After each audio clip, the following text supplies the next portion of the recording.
Bonjour et bienvenue à tous sur la chaîne Canal Bleu. On est ensemble aujourd'hui pour un petit tirage pour le mois de mars pour les signes qui ont l'élément terre. Donc, ce que je disais dans mes tirages précédents, euh, chaque signe astrologique est associé à un élément. Il y a la terre, l'air, le feu et l'eau. Et chaque élément a des propriétés propres à lui-même, qui fait en sorte que les trois signes qui sont associés ont une énergie commune. Donc, j'ai décidé de regrouper les signes et de faire vraiment un tirage par élément. Ça va donner quelque chose de différent. On va voir quelle sorte d'énergie qu'il y a pour vous pour le mois de mars. Donc, on y va avec les signes qui sont associés à l'élément terre. Donc, pour l'élément terre, on a le Capricorne, la Vierge et le Taureau. Donc, quel est le message et l'énergie générale pour vous? Dans la description de la vidéo, juste avant de commencer, je vais vous mettre la description des éléments et leurs propriétés, ainsi que les coordonnées pour les guidances privées pour ceux que ça l'intéresse. Maintenant, si vous voulez aller plus loin un petit peu, ça peut être intéressant d'aller vers une guidance privée.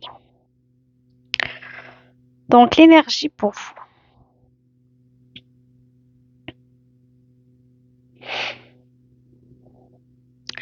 OK, il ne faut pas avoir peur des cartes. Même si des fois, les photos peuvent être, comme ça pour que vous puissiez bien les voir, les photos peuvent être très parlantes et peuvent sembler noires, mais ne vous en faites pas, c'est quand même plutôt bien. Ici, est-ce que vous êtes on parle toujours d'énergie générale, ça peut être extrêmement foncé ou, bon, les énergies, c'est fluide, hein, c'est pas statique, donc ça peut être un petit peu avant, un petit peu après au courant du mois, mais c'est vraiment ce qui s'en vient. Ici, ça nous parle beaucoup d'autocritique, d'autoflagellation, de tous les comportements qu'on a d'auto-sabotage. Okay? Est-ce que vous reconnaissez quand je parle d'auto-sabotage? Qu'est-ce que l'auto-sabotage? C'est toutes les petites actions qu'on fait inconsciemment qui fait en sorte qu'on finit par saboter notre propre bien-être, notre propre bonheur. Parfois, c'est des mécanismes de défense qu'on a mis en place étant jeune, dans l'enfance ou après certains événements qui nous sont arrivés, qui étaient bien, qui étaient utiles, mais que plus tard sont devenus une habitude. Puis, comme on sait maintenant réagir à certaines choses, mais qui sont plus utiles de traîner, mais que finalement, par habitude, on traîne encore et qu'on a de la difficulté à se défaire. Donc, c'est un petit peu, peut-être un petit peu complexe la façon que je l'explique, mais voyez comment ça vous parle. Est-ce que vous avez tendance à vous mettre d'avance en échec face à une situation? De déclarer forfait avant d'avoir commencé. Ah ben non, je ne ferai pas ça, de toute façon, il ne voudra pas. Je ne proposerai pas telle sortie, de toute façon, ça ne l'intéressera pas. Ah ben non, ça ne me donne rien de faire ça. Je ne réussirai pas. Est-ce que ce discours-là vous dit quelque chose? Est-ce que vous avez des façons de faire, peu importe dans quel domaine, que ce soit le travail, les amis, l'amour, c'est pas la question, c'est une question d'attitude. Alors, c'est une situation que peut-être une habitude que vous avez qui va appeler à changer, à se terminer. Vous avez peut-être des pensées limitantes face à votre capacité de gérer les choses, votre capacité d'avancer. Mais ici, ça va vraiment, les choses vont changer, ça va bouger, puis ça va bouger quand même assez rapidement. Il va y avoir vraiment un élément déclencheur qui va venir changer cette dynamique-là. Ici, j'ai l'ange de l'amour. Okay. Ça ne veut pas dire que c'est par rapport à une situation amoureuse. Ça veut simplement dire que vraiment, il y a une parole, un geste, un acte, peu importe d'où ça provient, qui va faire en sorte que vous allez prendre conscience que cette situation-là n'est plus souhaitable et vous allez accepter accepter de tourner la page sur une façon de faire, une façon de voir les choses, de voir la vie, ou une façon d'être, tout simplement. Mais il y a un élément déclencheur par rapport à l'amour, que ce soit l'amour de vous-même, l'amour que quelqu'un vous apporte. Il y a une prise de conscience qui vient, j'ai envie de dire, de l'extérieur, mais qui pousse en même temps de l'intérieur. Donc, vous recevez une dose d'amour incroyable, qu'elle vienne de vous, de quelqu'un, ou de quelqu'un qui met en conscience que vous devez faire. Bref, la résolution ici passe vraiment par un adoucissement, un appel du cœur, de ce qui est à l'intérieur.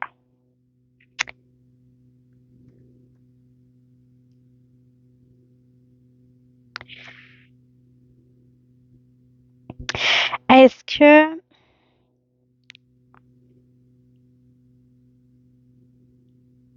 quand je dis ça venait de l'extérieur, peut-être quelqu'un que vous voyez en autorité face à vous, est-ce que ça vous parle, cette carte-là? Est-ce que chercher l'approbation ou bien faire les choses pour que l'autre soit fier de nous, pour plaire à l'autre, est-ce que vous êtes dans une situation comme ça de faire les choses pour vouloir plaire?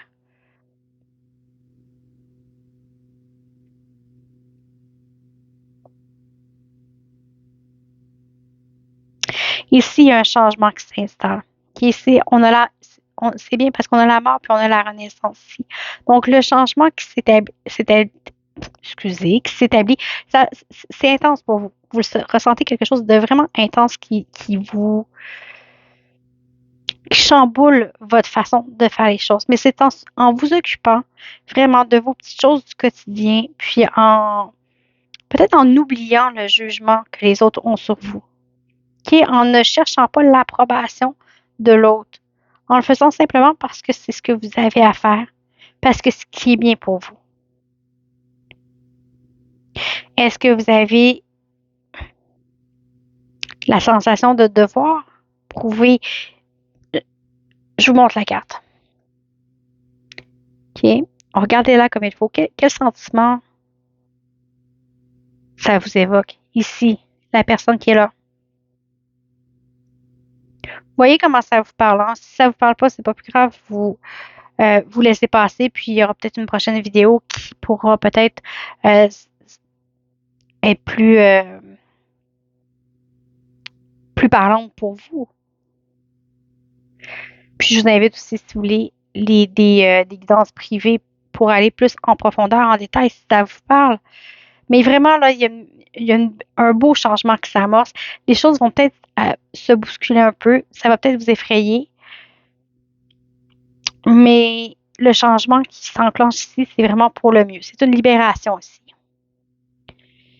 Ici, on vous dit de vous abandonner à la prière. Abandonnez-vous. Donnez-vous vous-même et abandonnez-vous complètement à la prière. Quand vous priez avec votre cœur, vous serez entendu par l'univers et les réponses et le support vont venir. Donc, peut-être que vous ne voyez pas où le changement vous mène, qu'est-ce qu'il y a devant vous, ça vous effraie peut-être, mais quand on vous dit de vous abandonner à la prière, que ce soit envers l'univers, le Dieu de votre choix ou peu importe, ayez confiance que le chemin qui s'offre à vous, c'est vraiment là, c'est